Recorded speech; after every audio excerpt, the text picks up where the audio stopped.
Bonjour à tous, j'espère que vous allez bien, je suis ravie aujourd'hui de vous retrouver pour le 11e épisode des lectures en cours. Alors aujourd'hui je vais vous parler d'un shoujo, de 4 shonen et de 4 seinen. Seul shoujo de cette vidéo, il s'agit du 5e tome de Come to Me, romance sous le même toit de Nashiyuki, publié chez Soleil dans leur collection shoujo.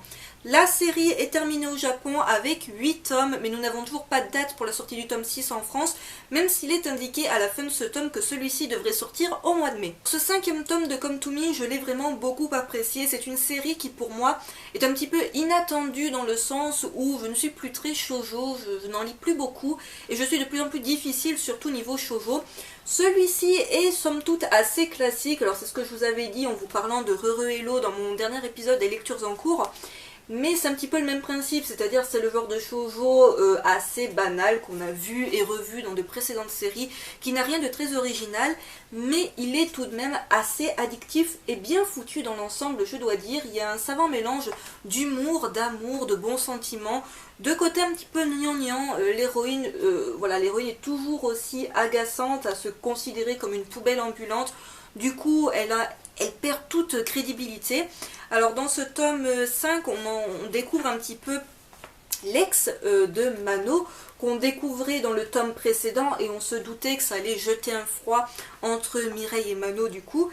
Et on a à la fin de ce tome la rencontre entre Mano et son ex, donc dans le passé, et j'ai beaucoup aimé cette petite histoire bonus. Donc si vous cherchez un shoujo qui encore une fois est très classique et ne révolutionne pas le genre, mais tout de même assez bien foutu, alors en plus c'est une petite série en 8 tomes, c'est un titre que je vous recommande de lire. La partie shoujo à présent terminée, j'enchaîne avec la partie shonen et le 21e tome de Black Butler de Yana Toboso, publié chez Kana.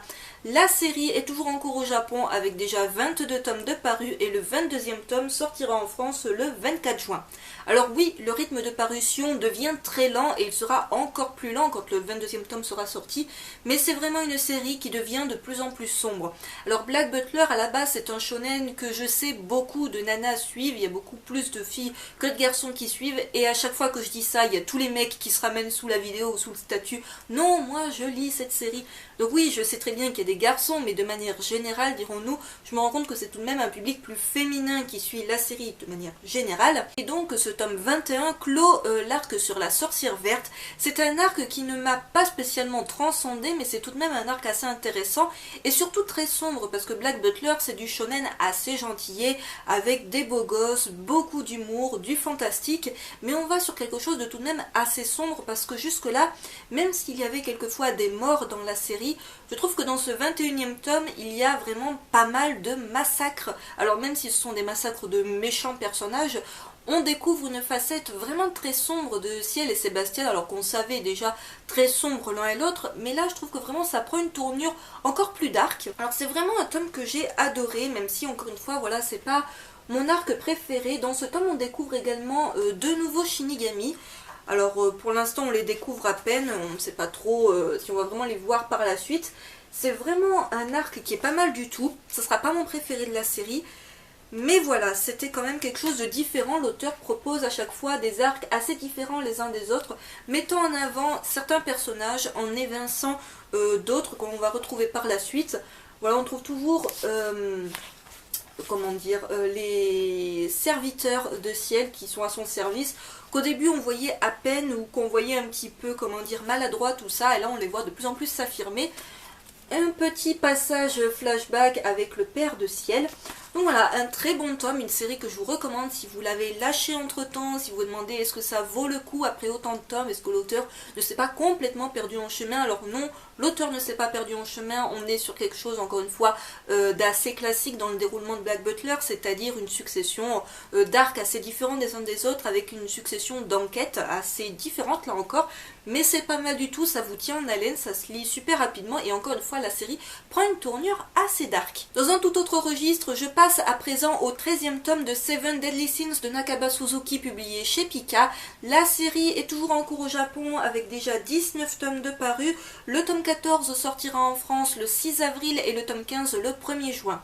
Alors ce tome 13, je l'ai adoré. Déjà le tome 12 nous laissait sur un suspense de dingue, à savoir si l'un des personnages principaux n'allait pas tout bonnement se sacrifier pour la survie des autres. Et c'est ce qui se passe. Alors est-ce que ce personnage meurt vraiment? Est-ce qu'il revient par la suite? Ça, je vous laisse le découvrir avec ce 13e tome. C'est encore une fois une série qui a l'air toute gentillette, toute sympathique, mais qui est tout de même un petit peu dark par certains moments. On a des passages plus tristes que d'autres. Alors j'allais vous spoiler un truc important. On découvre quelque chose voilà, de capital à propos du personnage d'Elisabeth que l'on voit sur la couverture, qui est un personnage qui semblait super fragile, qu'il fallait à tout prix protéger, qui était la jeune fille, la jeune princesse sans défense. Finalement, pas si sans défense que ça. Donc je vous laisse vraiment découvrir cette série qui est vraiment génialissime. Si vous cherchez un shonen où il y a de l'action, du fantastique, des combats en pagaille, parce que là il y a énormément de combats, du suspense et également beaucoup de rebondissements dans ce tome 13, il se passe beaucoup de choses. C'est vraiment un titre que je vous recommande à 200% si vous hésitez toujours à le commencer. J'enchaîne avec ce qui a été une excellente lecture. Il s'agit du 3e tome de Bestiarius de Masasumi Kakizaki. C'est publié chez Kazé dans leur collection Shonen Up. Alors Bestiarius, je vous ai déjà présenté les 2 premiers tomes de la série dans une vidéo. Il me semble que j'avais consacré à des nouveautés de Kazé. Et j'étais restée un petit peu sceptique sur les 2 premiers tomes. Alors la série serait toujours en cours au Japon avec seulement 3 tomes de parus. Du coup, on ne sait pas si l'auteur a bien prévu de faire un 4e tome. L'histoire pourrait s'arrêter au bout de ce 3e tome en fait. Donc on peut présager qu'il y a la suite, comme on peut imaginer que l'histoire se termine là. Donc comme je l'avais dit, les 2 premiers tomes m'avaient un petit peu laissé, je ne dirais pas de marbre, mais j'en étais un petit peu déçue dans le sens où Masasumi Kakizaki, si vous ne le connaissez pas encore, il a fait Rainbow, il a fait Hideout, il a fait Green Blood, et moi je l'ai connu avec ces séries-là, c'est-à-dire des séries très sombres, vraiment où l'univers de l'auteur est vraiment dans du seinen très dark, très sanglant. Et là, on ressentait qu'on était dans du shonen, donc dans quelque chose d'un peu plus gentillé, d'un petit peu moins, comment dire, sanglant que ce que fait l'auteur habituellement. Mais ce 3e tome m'a réconcilié avec la série Bestiarius, avec laquelle j'étais un petit peu fâchée alors que tout le monde avait l'air de l'adorer. Déjà je vous montre le travail d'édition de Kazé pour cette série, parce que les couvertures, bon les dessins de Masasumi Kakizaki y sont pour beaucoup, mais je trouve que le côté édition de Kazé est vraiment génial pour ce titre. On a des pages couleurs, alors je pense qu'on verra rien vu la luminosité, mais on a de très belles pages couleurs au début du tome. Donc voilà, c'est vraiment côté édition, c'est vraiment top, même si c'est du petit format. Enfin, je trouve par rapport aux autres titres, on est vraiment sur du petit format. Alors dans ce tome 3, qu'est-ce qui se passe? Il y a en fait, tout simplement, c'est des combats donc dans une arène, un petit peu des combats gladiateurs. Et on pourrait croire que niveau synopsis, on s'arrête là pour ce tome. C'est pratiquement ça, mais c'est diablement efficace. Parce qu'en fait, les personnages sont venus pour sauver une jeune fille plus ou moins en détresse. Donc jeune fille Hélène que vous voyez sur la couverture, qui est leur amie d'enfance. Et le truc, c'est que Hélène, elle a eu un petit lavage de cerveau entre temps, du coup, elle ne se rappelle pas trop de qui il s'agit, que ce sont ses 3 amis d'enfance, et du coup, elle en vient à les combattre. Donc du coup, c'est tout simplement une succession de combats pour sauver Hélène, et pour essayer de se sauver en même temps de cette espèce d'arène, de colisée, de mise à mort qui va vraiment leur tomber dessus. Côté dessin, c'est génial. Et apparemment, il y a une petite note de l'auteur, à la fin, si j'ai bien compris, l'auteur s'est fait une tendinite en faisant ce titre. Alors quand on voit le travail niveau dessin, on se dit ouais, l'auteur a dû vraiment se défoncer pour faire des dessins pareils. Mais voilà, l'histoire est vraiment très basique, j'ai envie de vous dire. Côté dessin, il a fait mieux niveau scénario, très clairement. Quand je vois le scénario, même si je ne l'ai pas encore fini, Rainbow, quand je vois Green Blood, vraiment niveau synopsis, enfin niveau histoire, c'est plus profond, il y a plus de choses. Mais Bestiarius, voilà, ce 3e tome m'a vraiment réconcilié avec la série. Alors, avec les 2 premiers tomes, je vous la conseillais pas spécialement. Je vous disais que c'était pas très grave si vous étiez passé à côté. Qu'il valait mieux lire d'autres séries de Kakizaki. Mais là, pour le coup, c'est vraiment un shonen que je vous recommande si vous l'avez vu en rayon et que vous vous demandez qu'est-ce que ça vaut le détour. Autre shonen qui vaut très clairement le détour, il s'agit d'Areadi. Aujourd'hui, je vais vous parler du tome 12 de Kiyoshi Nanatsuki et Young Kyung-il. C'est publié chez Pika. La série est terminée en 14 tomes. Donc ça a été le gros choc quand j'ai vu l'annonce que la série se terminait dans 2 tomes et le 13e tome sortira en France le 4 mai. Alors gros choc, pourquoi? Parce qu'avec ce tome 12, on commence un nouvel arc de la série, mais un arc radicalement différent des précédents, c'est-à-dire qu'en fait, il y a une espèce de big combat of the dead dans le tome 11, donc vraiment le tome 11 c'était un tome génialissime, et dans ce tome 12, on découvre alors ce personnage-là qu'on voyait à la fin du tome 11, mais en fait on découvre que des nouveaux personnages, c'est-à-dire des personnages qui vont se rendre sur l'Ariadi, mais des personnages qu'on n'a jamais vus jusque-là, c'est-à-dire que tous les personnages qu'on a rencontrés dans les 11 premiers tomes, pour l'instant on entend parler du personnage de Jin qui est toujours le mec à abattre, mais c'est tout, on est vraiment dans un nouvel arc, c'est comme si la série repartait presque de zéro, comme si on était dans une espèce de saison 2, et quand je vois qu'il reste 2 tomes et c'est terminé, j'ai peur que la fin soit bâclée malheureusement, parce que là je ne vois pas comment la série peut se terminer aussi vite. Alors d'un côté c'est une bonne nouvelle, parce qu'au moins la série ne va pas s'éterniser en longueur pour rien, mais là pour le coup je trouve que c'est super rapide. Alors je vous montre la page couleur qu'on a au début du tome. Côté dessin c'est vraiment génial, je vous montre la 4e de couverture aussi. Côté dessin comme je viens de dire c'est génial, on a encore une fois beaucoup de combats. On découvre du coup des nouveaux Altued avec leur histoire, bien que ça soit encore assez, comment dire, assez en surface, parce que finalement on sait peu de choses à propos de ces nouveaux personnages. On comprend que certains sont là pour s'entraider, pour aider les autres, et certains sont là juste pour leur pomme. Ils ont une mission à accomplir, et peu importe combien de personnes autour d'elles vont mourir. Donc c'est quand même un très bon tome, la série ne part pas sur quelque chose qui soit vraiment détestable ou quoi. On en sait plus du coup sur le personnage, sur la couverture, on comprend pourquoi il a cette haine qu'on découvrait envers Jin à la fin du tome 11. On comprenait que c'était vraiment le gars qui voulait abattre à tout prix, mais pourquoi tant de haine? Donc ça on le découvre dans ce tome 12. On comprend, bah voilà, bon, on s'en doutait un petit peu, je veux dire quand on voit ce que Jin a fait, quand on comprend déjà de base pourquoi tout le monde déteste ce gars, on comprend que lui va le détester pour la même raison. Donc, bon tome, bon début de nouvel arc de la série, mais j'ai un petit peu peur de comment celle-ci va se conclure. J'ai peur que ça soit trop brutal au niveau de la fin, mais en attendant, c'est un très très bon shonen qui nous parle de mutants, qui en parle super bien, qui est très original, qui est bourré d'action, de révélations, de suspense, puis les dessins, comme vous l'avez vu, sont juste magnifiques. Donc vraiment une excellente série que je vous recommande si jamais vous hésitez encore et toujours à la commencer. J'en ai déjà terminé avec la partie shonen, là j'attaque les seinen avec le second tome de Freak Island de Masaya Okazano, c'est publié chez Delcourt. Donc la série est toujours en cours au Japon avec déjà 4 tomes de parus et on n'a toujours pas de date pour la sortie du tome 3, mais j'ai l'impression que le rythme de parution de cette série est juste ultra lent. Alors je ne sais pas si elle fonctionne bien en France, si Delcourt a eu de bons retours et de bonnes ventes, mais voilà, pour l'instant on n'en est qu'au second tome. Je vous fais un petit focus sur la couverture, bien que je sens qu'on ne va strictement rien voir encore une fois. Donc là on est dans du manga un petit peu espèce de survival game, toujours huis clos parce que là on est bloqué sur une île. En même temps j'ai pas trop de risques en vous disant ça étant donné le titre du manga, il y a Island, voilà. Donc on est vraiment sur un truc horrifique et le tome 1 est un peu what the fuck dans le sens où on se demandait qui sont ces personnages qui ont l'air complètement surhumains, qui ont l'air complètement immortels, qui massacrent ces pauvres jeunes gens coincés sur cette île qui demandent juste à s'enfuir. Donc on a encore une fois du massacre de personnages, c'est très sanglant, c'est pas tout public du tout, je ne sais même pas si c'est précisé, oui pour lecteurs avertis c'est précisé sur la 4e de couverture. Donc si vous êtes fan par contre du genre horrifique avec du sang qui gicle partout, des personnages qui vont être découpés en morceaux, ça c'est vraiment le titre que je vous recommande. Après, au côté de l'histoire, ça avance pas des masses, enfin on n'en sait pas plus, c'est un petit peu de la survie, d'essayer de comprendre qui sont ces personnages, en même temps d'essayer tout bonnement de survivre à cette espèce de jeu de massacre. Donc pas grand chose à vous dire si ce n'est que c'est un bon divertissement. Voilà, si vous êtes fan du côté encore une fois horrifique, un petit peu gore, avec une ambiance bien pesante, c'est un titre que je vous recommande, c'est peut-être pas le meilleur du genre horreur que j'ai pu lire jusque là, mais c'est tout de même pas mal du tout. J'enchaîne avec une lecture beaucoup plus légère puisqu'il s'agit du 4e tome de Seki, mon voisin de classe de Takuma Morishige, c'est publié chez Akata. La série est toujours en cours au Japon avec déjà 8 tomes de parus et le tome 5 sortira en France le 14 avril.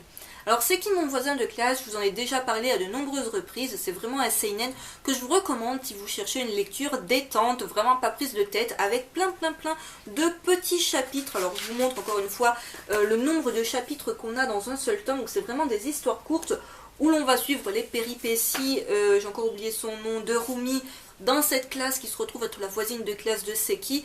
Et Seki, c'est le gars qui ne peut s'empêcher de s'amuser en cours sans jamais se faire prendre. C'est comme le gars qui a une chance de dingue.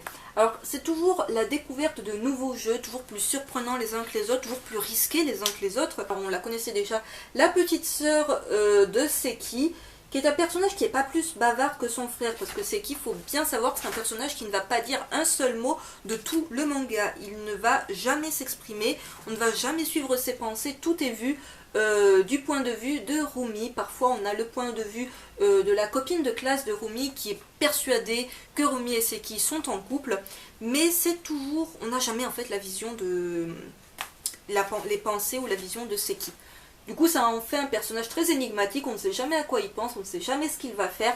Donc si vous cherchez un seinen bourré d'humour, c'est vraiment une lecture, si vous voulez vous détendre, qui n'est pas prise de tête, où on peut lire un chapitre comme ça, on n'est pas obligé de tout lire d'affilée pour comprendre et pour savoir, voilà, on ne reste pas sur une intrigue de dingue, mais c'est tout de même super divertissant et je vous recommande le titre si jamais vous ne le connaissez pas encore. Avant-dernier titre de cette vidéo, il s'agit du 4e tome de Hajin, semi-humain, de Gammon Sakurai. C'est publié chez Glénat dans leur collection Seinen. Donc la série est toujours en cours au Japon avec déjà 7 tomes de parus et le tome 5 sortira en France le 4 mai. Alors Hajin, c'est une série qui pour moi partait super bien, mais dans le tome 3, j'ai trouvé que ça stagnait un petit peu. On n'apprenait pas grand chose de plus par rapport aux Hajin, l'histoire en elle-même n'avançait pas plus. Alors ce tome 4, je le qualifierais comme une espèce de méga course-poursuite. Alors pas spécialement d'un seul personnage, même si on suit toujours le même personnage depuis le tome 1, mais c'est vraiment une course-poursuite contre la montre, une course-poursuite contre les humains, contre les chasseurs d'Hajin, contre ceux qui veulent les disséquer, ceux qui veulent les manipuler. Donc c'est pas mal. Après, j'ai envie de vous dire, j'espère juste que la série ne traînera pas trop en longueur, parce que j'ai l'impression que niveau synopsis, on ne va pas pouvoir s'étaler sur une très très longue série, sans que ça devienne vraiment, enfin que ça tourne en rond. Donc la série est pas mal, c'est sanglant.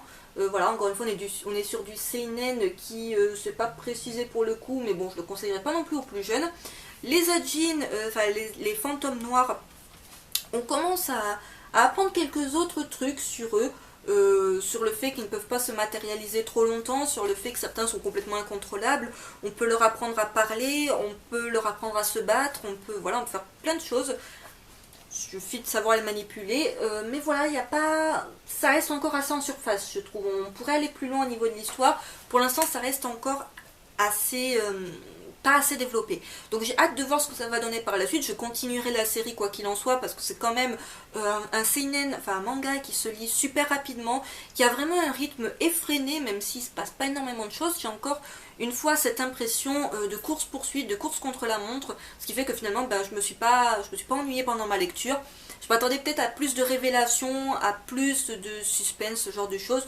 Mais voilà, on va pas cracher dessus non plus. Si vous vous demandez ce que vaut la série, elle vaut quand même le détour. Et enfin, dernier titre de cette vidéo, il s'agit du second tome de Levius de Haruhisa Nakata. C'est publié chez Kana dans leur collection Big Kana.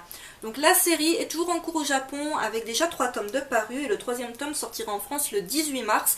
Et il y a une seconde série qui a commencé au Japon qui s'appelle Levius Est, quelque chose comme ça. Donc je ne sais pas du tout si c'est un spin-off, si c'est une suite, je ne sais pas du tout. Bon, pour l'instant je m'en tiens à cette série-là qui est publiée en France. Donc ce second tome de Levius, déjà petit focus sur la couverture, car franchement j'adore la couverture. J'étais déjà super fan de la couverture du tome 1, mais je trouve cette couverture du second tome vraiment super réussi. Alors le second tome de Levius, je l'ai trouvé plus percutant et comment dire, plus, encore une fois, course effrénée contre la montre, que le premier tome qui était un petit peu plus posé, qui racontait un petit peu l'histoire, qui mettait un petit peu les bases. Là, on est vraiment dans quelque chose qui se lit assez rapidement, qui est super prenant. Je vous montre les pages couleurs qu'on a au début du tome, qui sont super belles. Donc encore une fois, c'est un manga qui nous parle de boxe mécanique, donc un petit peu du style steampunk, donc faut aimer ce genre-là, un petit peu futuriste. Et c'est vraiment pas mal du tout. On va suivre en fait le combat, comme vous en doutez, puisqu'on les voit sur la couverture, entre le personnage de Levius et cette jeune fille. Alors cette jeune fille, on en apprend un petit peu plus sur elle. On comprend que c'est un sacré phénomène, une sacrée personnalité, un personnage qui ne parle pas, donc encore une fois on est sur des personnages assez mystérieux. Autant le premier tome avait laissé une impression très positive, mais pas spécialement ultra bourrin au niveau de l'action, tout ça, alors que ce second tome, très clairement, on ne s'ennuie pas, on découvre de nouveaux personnages, c'est encore une fois sous fond de boxe mécanique, donc de combat de boxe, et rien que pour ça, on peut s'en douter qu'il y a beaucoup d'action. Mais pas que, il y a quand même un sacré scénario derrière. Donc si vous avez vu ces tomes en rayon, que vous vous demandez qu'est-ce que ça vaut, est-ce que l'histoire est bien, est-ce que les personnages sont sympas, tout ça, ça vaut vraiment le détour. C'est vraiment un très très bon seinen, même si son prix est un tout petit peu cher, on est dans la dizaine d'euros tout de même. Côté format, franchement j'adore le sens de lecture à l'occidental, ça j'en avais parlé dans la vidéo présentation du tome 1. C'est fait exprès. Donc voilà, un second tome que j'ai vraiment beaucoup aimé et que je vous recommande si jamais vous hésitez encore et toujours à vous faire la série, si vous êtes fan de seinen assez sombre, un petit peu steampunk avec de la boxe mécanique, donc c'est même quelque chose qu'on n'a pas vu dans beaucoup de mangas je pense, c'est un titre qui vaut le détour. Cette vidéo est à présent terminée, j'espère qu'elle vous aura plu, n'hésitez pas comme d'habitude à me dire en commentaire ce que vous en avez pensé, à me dire si vous avez lu certains des titres que j'ai présentés, votre avis à leur sujet, mais n'hésitez pas non plus à me dire si certains des mangas que j'ai présentés dans cette vidéo vous donnent envie. Je vous retrouve très vite pour une prochaine vidéo. Bye!